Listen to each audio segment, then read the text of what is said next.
putting in the effort, like, and doing the work. And, we were just talking like on the Olympics, anytime you ask somebody who won a medal, they say, oh, I put in the work, right? So you have to put in the work. Control the things you can control, right? Whatever happens at your ex's that weekend, you can't control that. You can barely control at times. You feel like I can barely control what happens at my house. Yeah. Well, I spend a lot of time worrying about the things you can't control. When my prayers change from God, show me what I need to do differently versus, hey, God, can you fix this in Ben? Or can you fix this in my stepchild? Or can you fix this in my ex-husband? It was all, the prayers were focused on fixing someone else. And I never really looked at like, God, show me what I need to fix and what I need to do to resolve this situation. Your blended family has a 100% chance of success when you do it God's way. We're Blended Kingdom Families, and we want to provide biblical resources to heal and restore families with a message of hope for the next generation.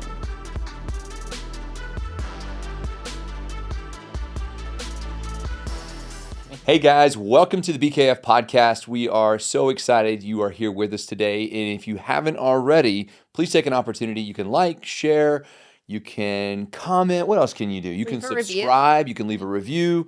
All these fun interactive things that you can do with the podcast. And if you're listening on Audible, just know that the full video format of this podcast is on our YouTube channel. You can go and check that out. Yeah. And today we are blessed to be with some amazing people who have rode this journey before, and we're going to talk about it today.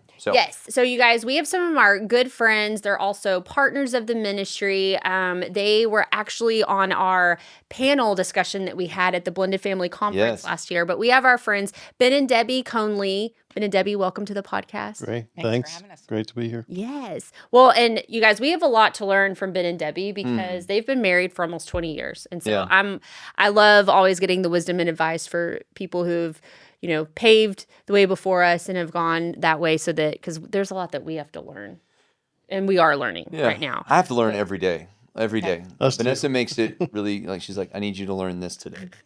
But a little bit about Ben and Debbie, you guys, that I want to share. So they've been married for almost 20 years, and they have 5 kids, collectively ranging from 18 to 32 years old. Ben has 3 kids from his prior marriage, and Debbie has 1, and then they have 1 child together. 3 grandkids, ages 6, 4, and 1. Both are CPAs and work at large public accounting firms. They've served in their church in various capacities, including leading groups, Bible studies, financial studies, kids camp, youth group, and missionary work. You guys have done a lot. Yeah. Continue to do a lot. Different seasons call for different things, right? Yes. Yeah. Love that. True. Well, tell us more about you guys. Yeah. Your family, maybe how you guys met, whatever it is you want people to know. Yeah. Well, we met at work. When you're working public accounting, there's a certain point in your career where the only people you meet are people at work. Yeah. But so we met at work, and that was probably 25 years ago. Wow. And our family really, we love sports. I mean, all of our kids played sports. We love the Cowboys. Hopefully nobody's tuning out right now, but we love the Cowboys. We love the Rangers. We love the Stars, the Mavericks, of course, football, college football. So we spend a lot of our family activities surrounding sporting events. Yeah. So That's awesome. Know that world. I voted for that, right? So that kind of had to be kind of part of the deal as we kind of go. I think the reality of it is there's always a common kind of flow of life for everybody individually. So the question is, as you get blended and you got now 5 kids, and how do you kind of get everybody kind of in that same motion? And it's not easy, and I think everybody should know we've been doing it for 20 years now. There's still some things that are in progress and will always be in progress. But we've had a lot of victories along the way. So celebrate, the small victories that seem small at the time, but really trying to get everybody in some sort of a reasonable flow and part of the family, because if it's not a biological family and there's blending, there's always something that's kind of a little bit of a cross current or something that you're going to have to be challenged with. But every day I look at it, I was at the gym earlier this morning, said, get stronger every day. Mm-hmm. And I thought about that for a minute, and it says getting stronger every day. And sometimes you don't feel like you do. Maybe you feel like today wasn't a day where I got stronger, but ultimately you do. Yeah. And even if you take a step back, you always are continuing to work forward. So again, congratulations to you for 20 years surviving with me and having the responsibility in many of those years to help really raise the kids and give them the proper direction that they need. And as Christians, we think it's easier because we've got the game plan, we've got the owner's manual, we kind of have everything that we think we need to be successful. But nobody ever goes into marriage thinking, the same vows that I'm making to this person, somewhere in the future I'll be making them to somebody else, right? Nobody ever goes in thinking that's going to be the end result, and yet it happens. And so what do? You take what life has dealt to you, and you make the best of it. And thankfully we've had to obviously do it together, but God is always in the center of the key decisions that we make to encourage our family anyway. He's the ultimate goal and the objective that we have in life. So well, I think that seems to be the common signal and message that we receive from most couples that we know that have been blended for a long time is keeping God at the center. And we're going to definitely dive into that. I want to ask you, 20 years is, I sometimes think about this. We've been married for 10. 10, coming up on 11. And I'm like, man, 10 was a long time. Like, that's a lot. I mean, a lot of stuff happened in 10 years. It's nothing personal, but I'm just saying, 10 years, I mean, I was like, even the first 3 were a lot. Yeah. And I know people who are watching, they're like 1, 2, 3, 4 years into marriage, like, okay, this is intense. It is. Here's my question. If you looked at it on a 20-year span, you said, hey, would you agree that some seasons are more intense, other seasons are really simple and maybe a little bit easier? Kind of walk us through what that 20-year journey has been for you guys. Yeah, for sure. When we were first married, we had read some of the information on blended families, and we heard this concept of the crock pot. Yeah. Like blended families are crock pots. Like, and we're like, oh, not us. We're going to go in and everything's going to be perfect. And that was not the case at all. So I think, that's why it's so important to have God in the center of your relationship. It works to get him in the center of the family, right? Because some kids are not receptive, right? And so it really is true, though. Like the first couple years were probably the hardest, which is contrary to a typical marriage. Because like normally you get married and you're all excited and you don't have kids yet. And, so it really is a huge adjustment factor. So I think it's like going into it with that reality and just knowing that it's worth working for and working towards. We're not perfect even 20 years in, but just after, kind of like they said, after you get to 7 years, and some people are probably listening and going, 7 years, I'm only on 2, but there are things you can do to help, throughout that process. And I think that, really making time for each other is critically important. Yeah. And showing, you have to model to your kids, whether they're your kids or your stepkids, what a healthy marriage looks like. Yeah. And I think sometimes we get too focused on, oh, well, we have my kids tonight and I got to do everything for them. Like they're the center of attention. And that's okay to spend time with your kids. I'm not saying that, but they always have to realize that God's a top, your marriage is second, and the kids are third. And it doesn't mean you love them any less, right? Yeah. And I think once they started realizing there's enough love to go around, that it was okay, and it's the rules without relationship is hard, and relationship without rules is hard. So you got to have a fine balance between those. And once we kind of got aligned with that, and, we didn't always like what the other person did or said, but we always supported it. And then behind closed doors, that's when you have the discussion. Like never in front, never let them, talk you into, tell your child, well, I don't care what they said, go ahead and do it. We would say, I might say, hey, Ben, I don't think that was the best. And he then would go and say, hey, I really thought about that again. And, I think that's okay. Or, versus it looking like they can divide you, if that makes sense. So early on, just learning those things was hard. And it was usually by trial and error. And but now 20 years, we have great relationships, you know, with obviously each other, but the kids as well. Yeah. And, you know, And I just think all the kids genuinely love each other as well. Yeah. So they're very close. Yeah. And that's comforting to us. And we continue to do things like Yeah.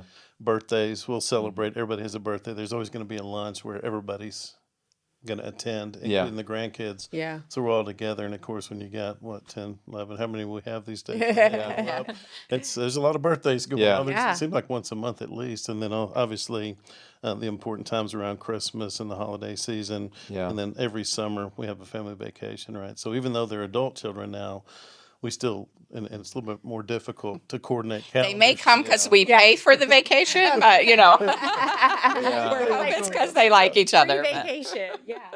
Well, Yeah. Go ahead. Oh, I was okay. I have a follow-up question. Yeah. But yeah, so I mean, 20 years and you know, you were talking about the priorities, Debbie, which I think so many people in blended families lose sight of because you have this alliance to your kids and you're like you said, I haven't seen them in a week. They're home for the weekend or whatever, and I want to devote all my time to them. But in essence, we can be doing a disservice to them when we do that.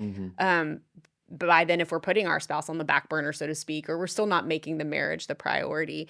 And so, you know, just practically and spiritually, because I'm sure there are some people who are listening that are like, we just don't even know where to start with that. I remember in our panel discussion, there was a couple that was struggling with that, and they had asked a question about that. But, you know, how have you guys kept marriage as the priority over the kids and work and all of those things over the last 20 years? And even, you know, as having adult children and grandchildren, what are some like just practical and spiritual things that you guys have done? Go ahead.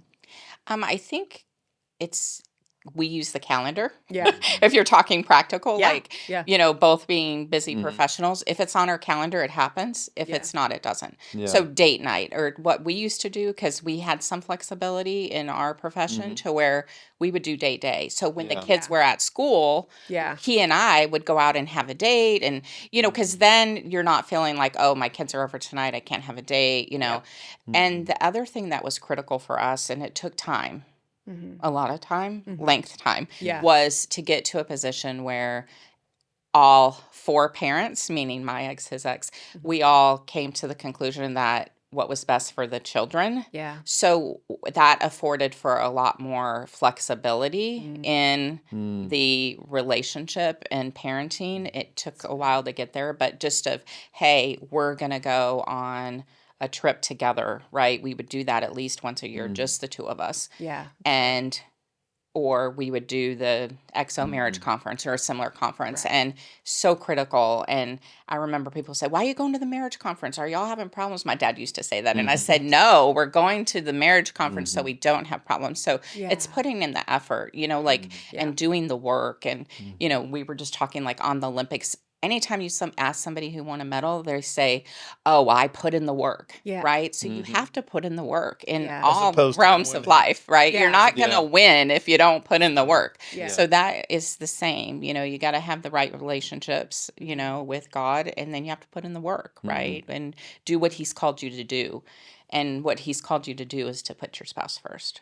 So it's a matter of obedience. Yeah. But, date days, the weekend conferences were critical for us, because if you wait for the date day to happen, it never happens. And, you know, just establishing that flexibility where we could say, oh, we're supposed to have the kids this weekend, but it's the marriage conference. You know, you can't move the marriage conference, right? So just getting to a point where you can co-parent with flexibility, where they realize that it's important that if you aren't able to have that kids that weekend, that you can have them a different weekend. And, you know, just that flexibility was super helpful, but it took a while to get there. It was a process. If you're not intentional, it won't happen. It's kind of our experience, right? And we mentioned the calendar, you know, and I treat my calendar as everything on there is important, or it wouldn't be on my calendar. There's probably some things that should go on the calendar that aren't on there. And again, they don't happen because they're not ADHD, whatever. You know, it's kind of reality distractions of life. Yes. But I think by the same token,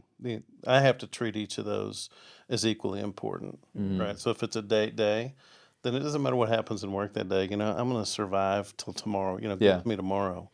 But you have to do some boundaries, Yeah. and you have to establish those with the kids as well as other professionals and clients and things you're working with. Yeah. And so it's an important thing, but it's a discipline that if you have to happen, and it's going to happen between us, it has to get calendared or it won't get done. It's not going to accidentally. Date night doesn't accidentally happen. Yeah. Not when you got 5 kids, 3 grand. I mean, just the stuff going on in life. So, but keeping the main thing, right? If you everybody knows that, right? And that's God. Yep. And everything that you do according to His plan. Now, if church is important to us on Sunday, then that's where we're going to be on Sunday, right? There's nothing else that gets calendared on Sunday mornings Yeah. if it's a priority. Yeah. And so, and it's a reality of, and sometimes it's hard to have that hard stop, but that's always going to be this way because when you got that many people involved. And the other thing is, every child is different. Yeah. And anytime you have more than one child, I mean, it's amazing. In most cases, they even came from the same family, have the same rules. Oh, I understand mean, we that. got A to Z, right? I mean, and you guys do too. Yeah. He has twins that were in the womb at the same time, and they're so different. I wouldn't even know. I mean, I saw it, and Yeah. still I'm wondering, are they really, twins? And Yeah. the answer is yes. But they all have their individual needs. So you have to take time also, as you would just outside the blended situation. Yeah. Obviously, you throw in the step, and there's even more challenges there. You kind of think through the biology and everything else that happens. So, and I think the other thing is control the things you can control, right? Whatever happens at your ex's that weekend, you can't control that. You can barely control at times. You feel like I can barely control what happens at my house. Yeah. Well, I spend a lot of time worrying about the things you can't control. And so I think that's helpful advice as well.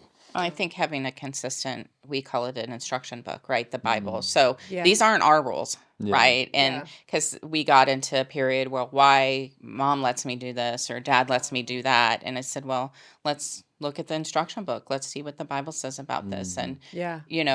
then it wasn't our rules. These are God's rules, Yeah. and not that God is, punishing and Right. we need to have a fear for the Lord, but he's Yeah. not out to get you, right? He's Yeah. a loving Yeah. God, right? And so through that lens, so I think that was always good. helpful to say, hey, the Bible says God first, spouse second, kids third. That's just, it doesn't mean we love you any less, but that's the rule, Yeah. right? And Yeah. so I think that was helpful, and some are more receptive than others on that. Sure. Well, the number of people that we've coached and counseled throughout the years, and I, on the surface, I understand it.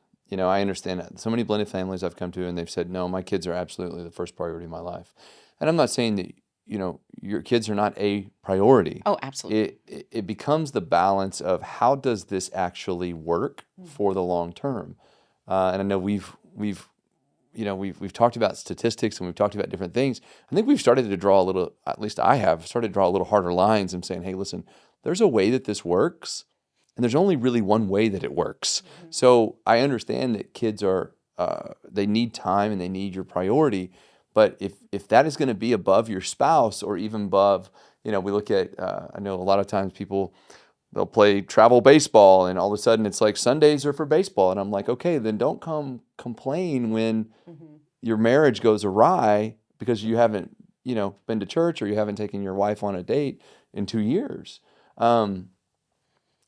The walls that God builds are to protect us. The structure that He provides is to protect us. And He says, hey, for the long term, and this is where we look at 20 years of marriage and 20 years of blended families and successful adult children and great relationships, that didn't come by accident. Yeah. No. You didn't stumble into this going, well, I hope it works and, let's just go with it. Yep. It was very intentional. The intentionality that you pursued was very intentional. And that's what I think our audience, I would love to encourage you that you can be intentional. Yeah. You can sit down and go, no, this is what we want to do. This is, we talk about breaking generational curses and things that we can intentionally move our family in a different direction. Yeah. And one thing for me personally was the prayer life. Yeah. And when my prayers changed from God, show me Mm-hmm. what I need to do differently versus, hey, God, can you fix this in Ben? Or can you fix this in my stepchild? Or can you fix this in my ex-husband? It was all, the prayers were focused on fixing someone else. And I never really looked at God, show me what I need to fix and what I need to do to resolve this situation. And I know on your podcast, you've talked about the power of praying together and how important that is in marriage and definitely blended families. And we'll be the first to admit we haven't been great at that. We're getting better, right? We have that as one of our goals this year. We actually set goals every year, spiritual goals, financial goals. We sit down. We've had the discussions, later with the youngest one at home of, okay, what are our spiritual goals this year? What are our financial goals? And if you don't set a goal, you don't know what you're shooting for, right? So I think that's really important. And one of ours is praying together. And, so good. It helps. But when you can pray for God to reveal to you your part of the situation, because sometimes in blended family, you're just in a situation and it's deep and it's dark. And you feel like you're alone. Oh, yeah. And you're not. And that's where you need God to reveal to you, how to get And I would say that I'm the worst about setting unreasonable, extremely lofty goals, right? I go to a beginning investment conference, right? And I decide $1 million a year sounds like a good idea. And Debbie's like, when are you going to start on that goal? I said, well, it's out there in the future at some point. But when you think about it, if you don't set goals, it's like not putting something on a counter. It's not going to happen, right? And even if you fall short of the goal, if you make marked progress. In other words, if people out there are thinking, praying together every day, well, let's do one a week, or twice a week, and here's certain days, or start. The other thing that we've done, which I've found to be very fruitful, is either reading a book together. Now, part of it's the challenge of figuring out what book is interesting to both. Now, they're all Christian based, right? Your book, and there's others that are out there that are great.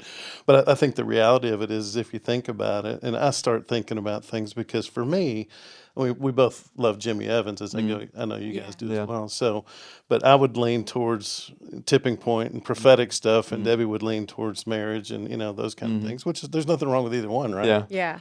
And the thing I'm always continually challenged on is respect, because I think in all these relationships, it's all about respect. You have to, at some point, if I respect Debbie, then I have to take what's important to her and make it important to me. It's good. If I'm selfish, then it's all about me. But you have to force yourself. Selfishness is natural. You have to force yourself to be respectful. So I may be respectful and say, okay, we'll do 10 minutes of marriage as long as we can do the rest of the hour on prophecy. Right?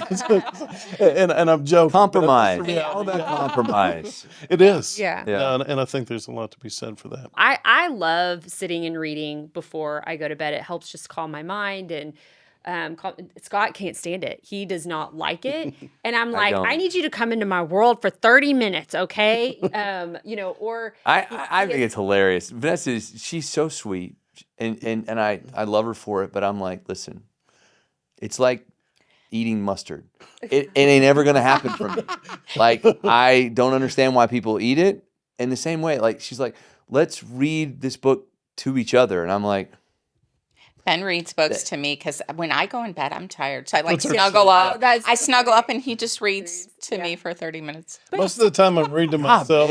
That's next level stuff right there. I mean, there's 20 years. It's like you read to your wife as she snuggles to you. Now I'm going to say, remember, Ben reads to Debbie. Like, like there's going to be that. You're not a snuggler, though. You're right. I'm not. Maybe that's the key. Maybe I should read to you and you snuggle. You are like his love language is affection, like touch. Oh. Yeah. And so maybe if I snuggle, you'll read to me. See? We'll see. If you There respect we each go. other, you'll figure out There you go. which one works for you. You know what? We're learning here. We're in a process here. We're definitely learning. But I think that's the point, right? Yeah. To the audience is, Yeah.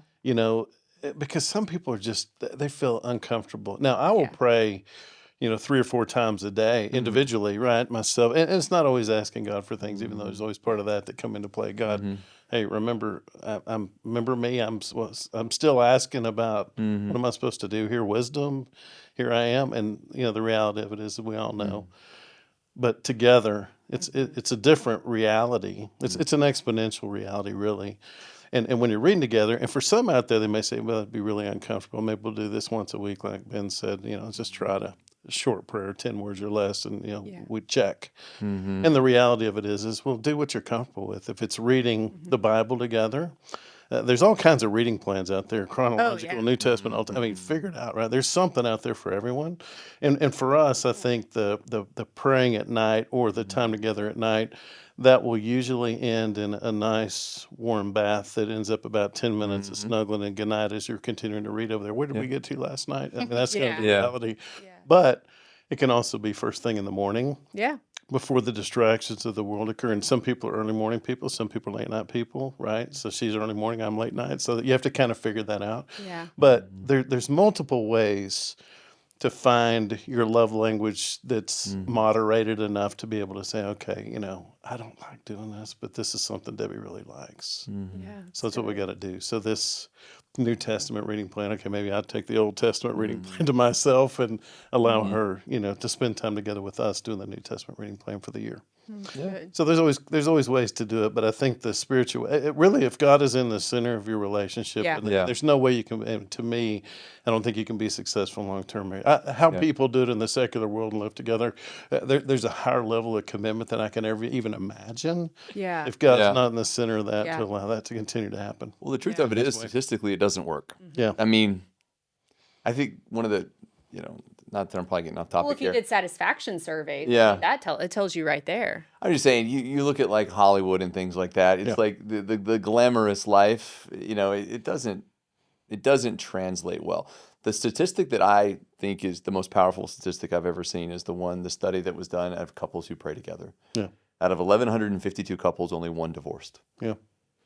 That's the one that if the revolver was twirling and I was playing that's the statistic that I would want. Yep. And I think that's the one that more couples can feel assured in. And I counsel couples all the time about praying together, and it's amazing to me.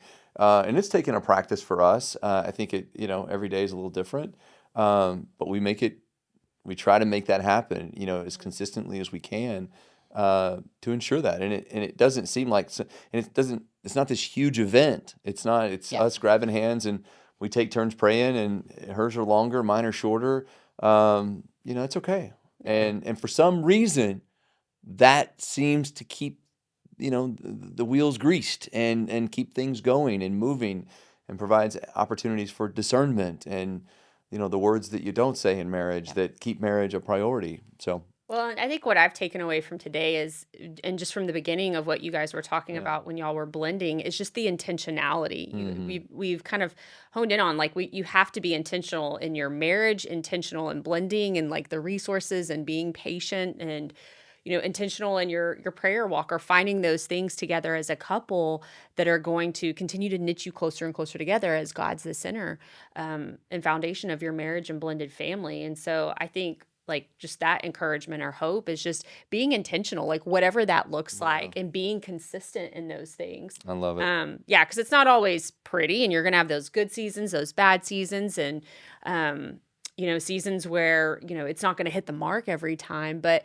over time, I think that consistency pays off. And then it's the modeling also to your children, the prayers that you pray and the things that you do, and the taking them to church every week and the church camps, that we see the fruit of that as they grow and become adults. Yeah.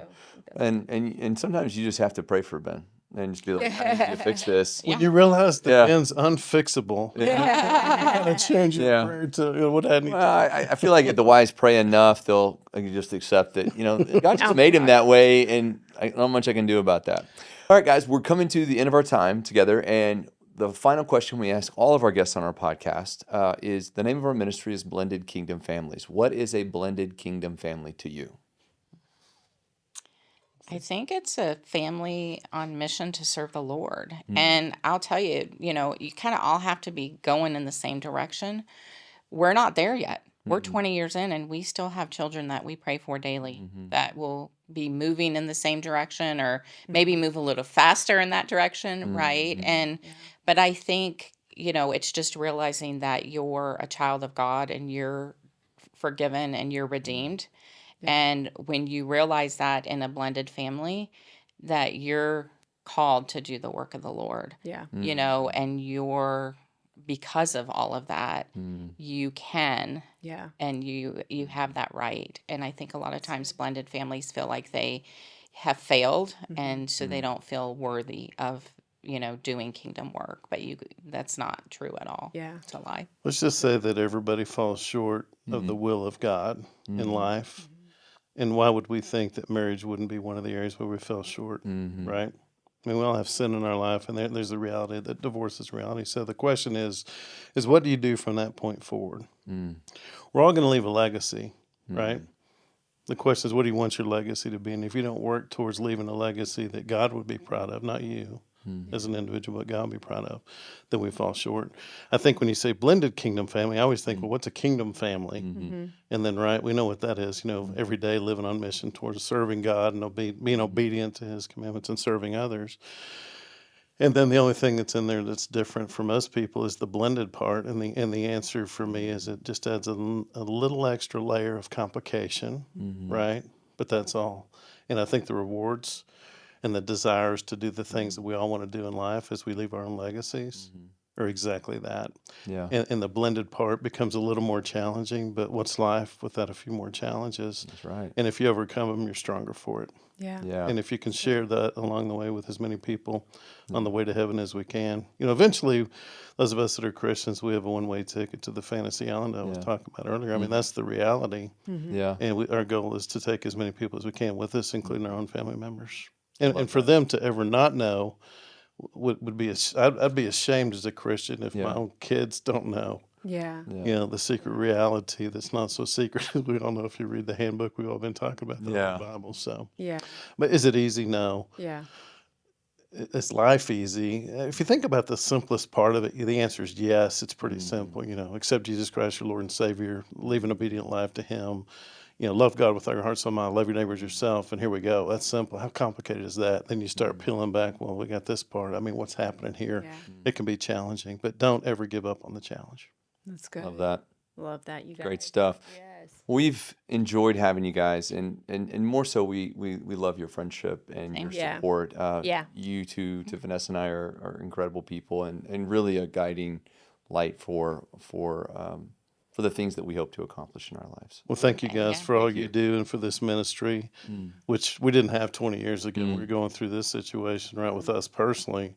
It was real hard to find information on the topic. And so thank you guys for what you're doing to really share your wealth of knowledge and experience with others that ultimately can hopefully make their path easier than maybe the rest of us that came. Maybe if we would have had stuff like this when we were younger, it wouldn't have taken 7 years, right, to get to where we felt, like we were turning the corner. I remember that whole 7 years. Remember the first therapist we went to? He was like, if you make it 7 years, you can make it. And we were like, they told us if you made it past 3 years, your percentage or chances of like not getting divorced. And so when we made it 3 years, we literally emailed him and said, we made it 3 years.